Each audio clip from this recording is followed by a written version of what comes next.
Recep Tayyip Erdogan en tête à l'issue du premier tour de la présidentielle turque avec près de 4 points d'avance sur Kemal Kılıçdaroğlu. Un second tour aura lieu dans 2 semaines. En Allemagne, le président ukrainien reçoit soutien militaire et financier et le prix Charlemagne pour son engagement en faveur des valeurs européennes.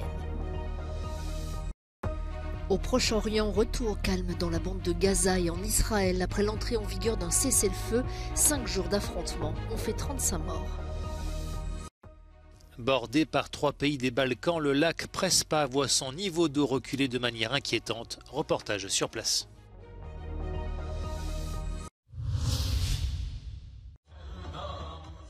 Pas de vainqueur dès le premier tour de l'élection présidentielle turque. Le président sortant, Recep Tayyip Erdogan, a longtemps cru passer la barre des 50% de suffrages, mais termine finalement à environ 49%. Après 20 ans au pouvoir, le conservateur part donc favori pour se succéder à lui-même dans 2 semaines, et ce, malgré la grave crise économique et le séisme qui a dévasté le sud-est du pays en février dernier. Son parti, l'AKP, arrive également en tête des législatives.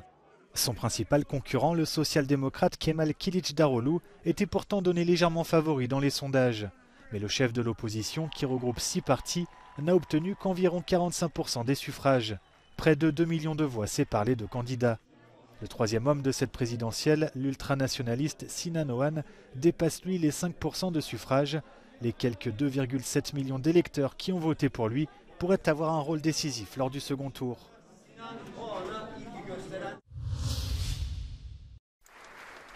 Une reconnaissance pour sa contribution à l'unité du continent européen. Volodymyr Zelensky a reçu dimanche en Allemagne le prix Charlemagne, une récompense décernée également au peuple ukrainien. All Ukrainians, each of our heroes deserve to stand here and to receive this award. Volodymyr Zelensky mobilise ses soutiens en Europe au moment où son armée prépare une contre-offensive face aux forces russes. Lors de sa première visite en Allemagne depuis le début du conflit, le président ukrainien a reçu de nombreux soutiens. Pour le chancelier Scholz, l'Ukraine appartient à la famille européenne. Il lui a promis une aide militaire de 2,7 milliards d'euros. Berlin qui place la barre très haute pour Paris, où le dirigeant ukrainien a dîné dimanche soir à l'Elysée avec son homologue Emmanuel Macron.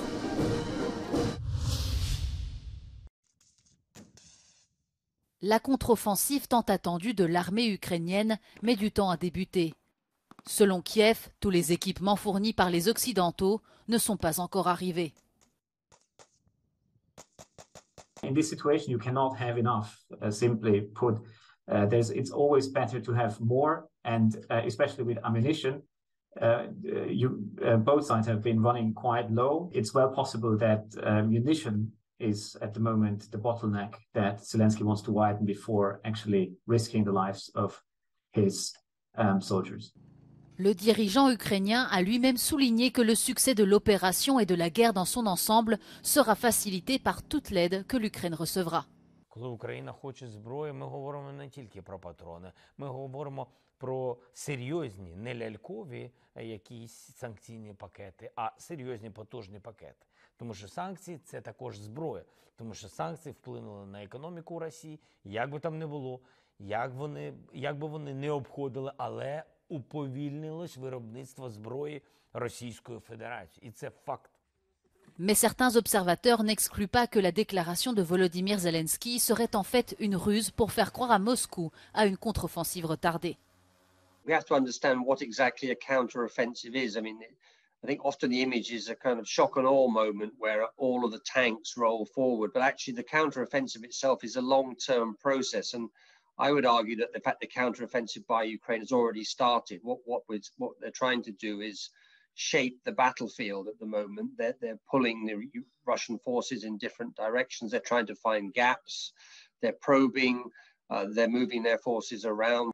Récemment, le Royaume-Uni a déclaré qu'il enverrait à l'Ukraine des missiles tactiques d'une portée pouvant parcourir plusieurs centaines de kilomètres, une première pour l'armée ukrainienne.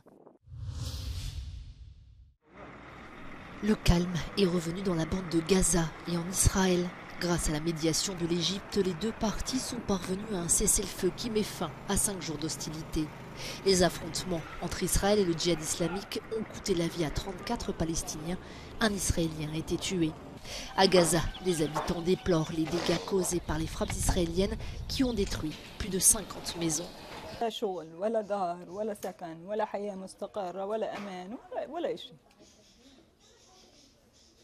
ايش عاملين لهم احنا ولا حاجه ناس غلابه في حالها بدهم يستهدفوا بيت يستهدفوا على قد البيت ليش كل الحي يتدمر ليش Le Premier ministre israélien Benjamin Netanyahou a salué une opération exécutée, je cite, de manière parfaite.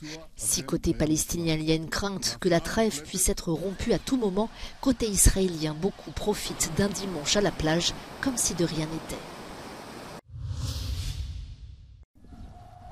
Un mois après le début de la guerre au Soudan, le bilan ne cesse de s'alourdir. Au moins 750 morts, 5000 blessés et plus de 900 000 déplacés et réfugiés. Selon le Programme alimentaire mondial des Nations Unies, 19 millions de personnes, soit 41% de la population, pourraient être bientôt menacées par la faim dans ce pays si le conflit ne peut être résolu.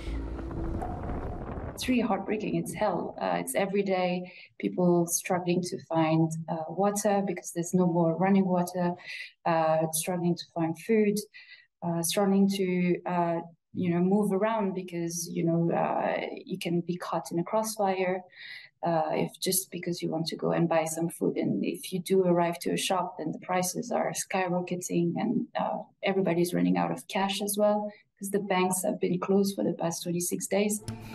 Des combats ont éclaté le 15 avril dernier à Khartoum, la capitale, entre l'armée et des paramilitaires.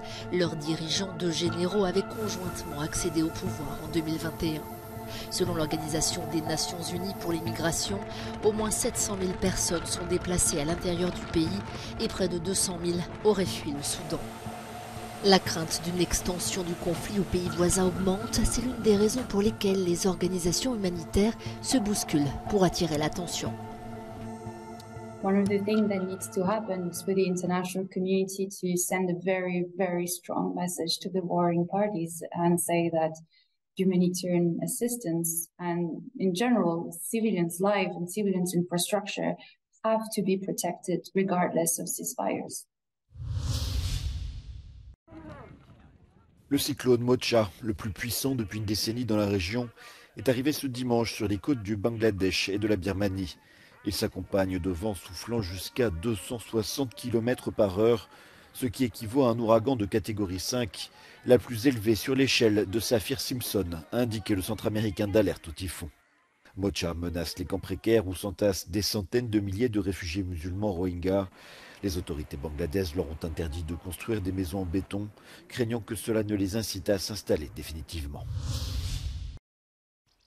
Bordé par la Macédoine du Nord, la Grèce et l'Albanie, le lac Prespa subit chaque année les effets du réchauffement climatique. Ces derniers mois, son niveau d'eau n'a cessé de baisser sous l'effet de faibles précipitations.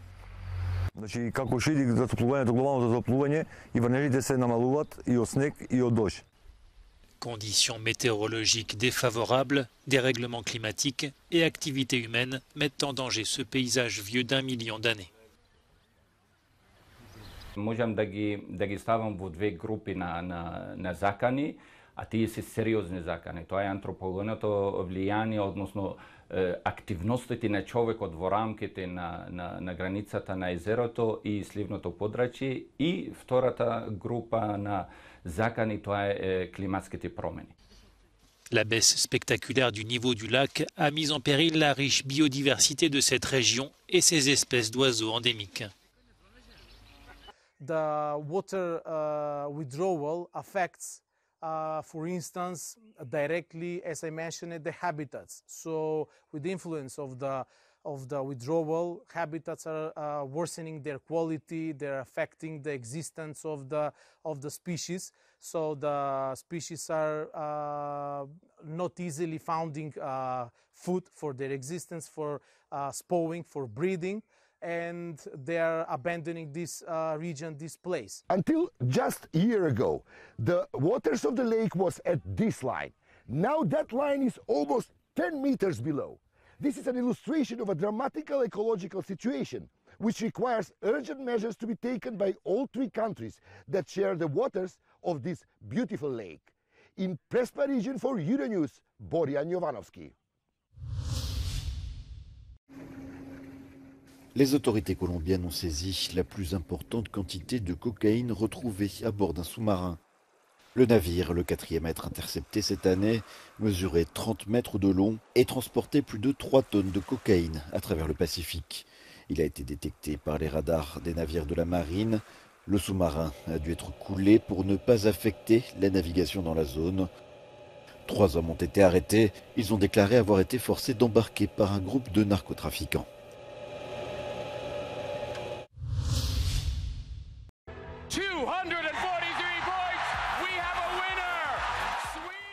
La Suédoise Loreen est entrée dans l'histoire de l'Eurovision en devenant la première femme à remporter 2 fois le concours européen de la chanson.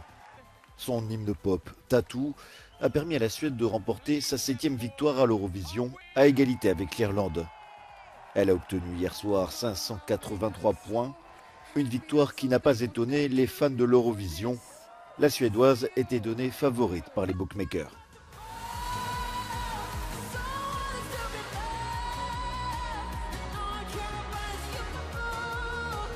Le Finlandais Karija et l'Israélienne Noah Kirel ont dû se contenter des 2e et 3e places.